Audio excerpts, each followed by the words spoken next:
Prime academy school में आज आनंद की खोज पुस्तक का विमोचन आयोजन हुआ, जिसमें मुख्य अतिथि के रूप में राज्यसभा सांसद सुमेर सिंह सोलंकी उपस्थित हुए। वहीं हम जमी संस्था के सदस्यों द्वारा अपने अपने काव्य गीत कवियों के रूप में व्याख्यान किया एवं वहीं हेमेंद्र स्वामी आनंद के द्वारा अपनी पुस्तक आनंद की खोज का विमोचन हुआ। साथ ही उन्होंने अपनी पुस्तक के बारे में सभी को बताया। कार्यक्रम में उपस्थित राज्यसभा सांसद ने बताया कि हेमेंद्र जी स्वामी, जिन्होंने बहुत अच्छी किताब लिखने का प्रयास किया है, निमाड़ी कविताओं के साथ वर्तमान परिप्रेक्ष्य को कविताओं के माध्यम से, साहित्य के माध्यम से खोज कर अपनी किताब में लाने का प्रयास किया, जिसका नाम है आनंद की खोज। सचमुच आज की दुनिया में व्यक्ति आनंद की खोज में निकला हुआ है, लेकिन भागदौड़ की ज़िंदगी में आनंद की खोज बहुत मुश्किल हो गई है। आनंद के लिए भौतिक युग के सारे संसाधनों का इस्तेमाल किया, लेकिन फिर भी आनंद की तलाश अभी अधूरी है। उसी तलाश को हमारे साहित्यकार, हमारे निमाड़ के कवियों ने किया है और ये सभी कवियों के साथ से हमारे विशेष कवि आनंद की खोज पुस्तक के संचालनकर्ता हेमेंद्र जी को बधाई देता हूँ। राजपुर के साथ निमाड़ की बड़ी उपलब्धि होगी। उनकी पुस्तक वर्तमान में समाज को दर्पण की तरह कार्य करेगी।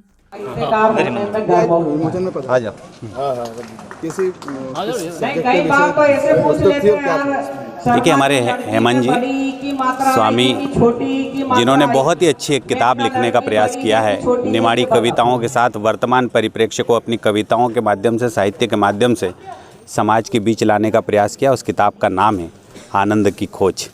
सचमुच में आज दुनिया में हर व्यक्ति आनंद की खोज में निकला हुआ है, लेकिन भागा दौड़ी की इस ज़िंदगी में आनंद की तलाश बहुत मुश्किल हो गई है। आनंद के लिए हमने भौतिक युग के सारे संसाधनों का इस्तेमाल किया है, लेकिन फिर भी आनंद की तलाश अभी अधूरी है। उसी अधूरी आनंद की तलाश को पूरा करने का प्रयास हमारे साहित्यकारों ने, निमाड़ के हमारे कवियों ने किया है। मैं सभी कवियों के साथ में हमारे विशेषकर आनंद की खोज पुस्तक के लेखक, संकलनकर्ता आदरणीय हेमेंद्र जी को बधाई देता हूँ, उनके पूरे परिवार को बधाई देता हूँ। और राजपुर क्षेत्र के साथ निमाड़ के लिए बड़ी उपलब्धि होगी। उनकी कविताओं का संग्रह वर्तमान समाज के लिए दर्पण का काम करेगा। कोरोना की स्थिति को क्या कहेंगे? लगातार मरीज बढ़ रहे हैं, संक्रमण बढ़ रहा है। देखिए, ये जो कोविड की बात हम लोग कर रहे हैं, ये एक निरंतर अभी पिछले मार्च से 2020 मार्च से लगातार कोरोना की प्रथम लहर की बात करें, द्वितीय लहर की बात करें और तीसरी की जैसी संभावना व्यक्त की जा रही है। हम सबको प्रिकॉशन रखना है, हम सबको सावधानी रखना है और सब मिल के अगर ऐसा कुछ भविष्य में होता है तो उसके लिए सरकार भी पूरी तरीके से तैयार है। और मैं समाज के भाइयों और बहनों से भी आग्रह करना चाहता हूं कि वे भी सावधानी रखेंगे तो हम तीसरी लहर को भी आसानी से हरा देंगे और मेरे ख्याल से कोरोना बिल्कुल इस देश से धीरे धीरे समाप्त हो जाएगा।